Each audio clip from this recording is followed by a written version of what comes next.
Finally, the Blue Jays find a pulse and make a signing. However, it's still not that impact bat we would all love to see. And apparently we're hearing that Jorge Soler, the Blue Jays, are like front runners. I don't give a damn about being a front runner anymore. Shout out to any baseball fan watching this video. It's good to talk baseball again, man. It's that time of year. Pitchers and catchers report in about a month's time. It's that time of year. Getting excited. And people always ask me, what your favorite sport is. And I always say it's what's not on. It's kind of weird, right? Because basketball and hockey are going right now, and albeit Leafs and Raptors have lost 4 straight each. But I miss the summertime. I miss going to the ballpark. I miss all that kind of stuff. Even though the Jays are quite painful right now, it's just the vibes about it. That's all I got to say. Now, first, Blue Jays real offseason signing. Sorry, IKF and whatnot. But Yariel Rodriguez has been signed by the Toronto Blue Jays Cuban right-handed pitcher who pitched in Japan back in 2022. He did not pitch in 2023. The last time we saw him, as per John Morosi, he has not pitched in game conditions since the 2023 WBC. If you remember, that's when Edwin Diaz went down and he was done for the season. So that's kind of your timeline. It's going to be over a year. So it's kind of scary in that sense. But the Blue Jays signed Yariel Hernandez to a 4-year deal at like $32 million. Which really ain't that much. It's under $10 million a season for 4 years. It ain't bad at all. It's not that bad whatsoever. Now I go to John Morosi, and this is the interesting part, because you're thinking that this guy is going to be a great, back-end reliever. He's got nasty stuff, insane spin rates. And then Morosi says this, key detail on Yariel Rodriguez, the Blue Jays are among the MLB teams that view him as a starter in the long term. That said, a hybrid starter/long reliever role is possible for Rodriguez in 2024. He has not pitched a game in game conditions since 2023. With that being said, what does that mean for a guy like Alek Manoah? Now, if they have him in as this hybrid guy, this long relief guy, if someone's injured, fire him in the rotation kind of dude this season, fine. And I guess the following year, a guy like Kikuchi's contract's up, and we didn't get Ohtani, so what the hell is the use for him after that? No, I'm playing. He did great for us last year, did you say Kikuchi? But maybe that's kind of the move they take. But the question now is, what does that mean for a guy like Alek Manoah? Is his seat a little hotter on that 5th spot that I think Ross said that he would have the leg up on the number 5 spot in the rotation next year? Possibly. It's very interesting to see what happens moving forward with that. Also, I wanted to bring up Blue Jays Muse. Shout out to them for this one, or whoever does that page. But they broke down all his stats from the last time he was in a full competitive season, which was in Japan back in 2022. Now, that's obviously a long time removed, but I think a lot of it was out of the bullpen, I believe. Yeah, it must have been. 54 1/3 innings pitched, 32 hits, did not allow a home run in 54 1/3 innings pitched, which is kind of insane. Only 9 runs allowed, 7 were earned in 54 1/3 innings pitched. 18 walks, has 60 strikeouts, an ERA of 1.15 and a whip of under 1. Nasty numbers, like filthy numbers. And his arsenal, I mean, let's read this. So, and these are all averages, okay? His fastball velocity averages at 96.2. His slider velocity averaged at 84.9. Curveball velocity 76.7. Splitter at 88.9 and changeup at 86.2. I'm intrigued. There's been a lot of talk about this guy. If you followed all the news around the Blue Jays, you know that this guy's been talked about a ton in the offseason. And finally, the Blue Jays actually get this guy.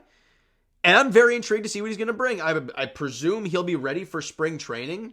I mean, I don't really know too much about him, but I assume he'll be ready to go for spring training. And if that's the case, I'm intrigued. I mean, it's nice to have an extra arm. So he's going to be battling out for some spots in the rotation.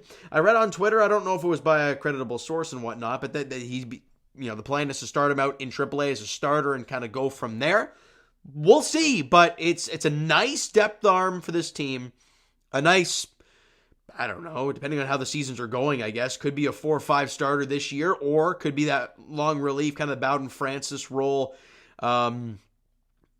this season. So I'm intrigued to see what's going to happen. He's a very exciting player. Great stuff. I mean, I forgot to read out his RPM on these pitches, which is insane. 2,586 RPM in the fastball. Sliders got just over 2,900. Insane. 2,700 on the curveball, 1,700 on the split, and 1,600 on the changeup. Nasty, nasty stuff. And then you look at, what was it, the MLB Twitter that posted out, that this guy is taking his nasty stuff to Toronto, north of the border. So I'm excited, man. I really am. However, and I would not end this video off without saying this. Ross Atkins. You're not very liked in Blue Jays land at all. But more in particular this offseason because Shohei Ohtani's not a Blue Jay. And we're still kind of, I mean, for God's sakes, it's what? January 17th. And there's still no impact bat on this team. And we, heard in a press conference not too long ago that, positive regression for these guys. And we're like, what are we doing? Hold on a minute. What are we doing? You brought back Kevin Kiermaier. You had a pitcher today. You're talking about positive regression. Are we literally going into this with the same thing as we did last year? All defense and basically no offense, and if not worse offense this year? With Vladdy and Bo still having no contracts? Like, what are we doing? You need an impact bat. If Jorge Soler's the guy, so be it. Fine with it. Get him in here. But until then, we're all sitting here waiting for something because we haven't heard the sign we want yet. But it's not up to us. If it was, the Jays would have thrown $8 billion at Shohei Ohtani, and that would have been the end of that. All right, so you know what, guys? That is going to do it for this one. If you enjoyed the video and are intrigued about Yariel Rodriguez, I think he's only 26 years old as well, coming to Toronto, let me know your thoughts in the comments below, or hit that like button, hit that subscribe button, comment down below your thoughts on the signing. Do you like it? Do you not like it? I mean, I like it because there's a little bit of term with it and a very, very low amount of money.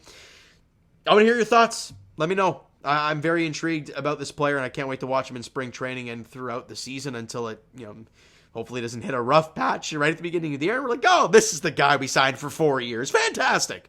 I'm hoping that's not the case, but we'll have to wait and see.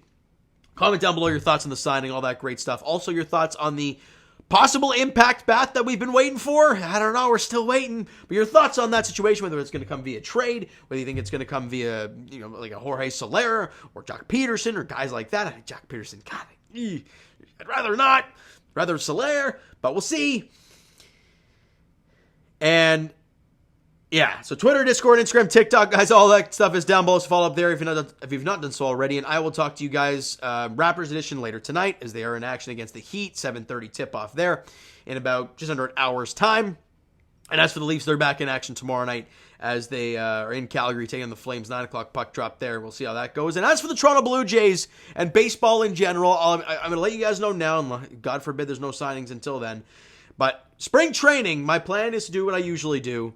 Go through, do one video a week, breaking down this past week's games, and that's what we do. All right? There will be a preview for the spring training stuff once we're like a couple days before spring training actually starting, but I'll keep you guys posted moving forward on that stuff, assuming there's another signing to be made. All right? So you know what, guys? Thank you so much for listening and watching. Hope you enjoyed the video and are excited for Yariel Rodriguez being a Blue Jay. Talk to you guys then.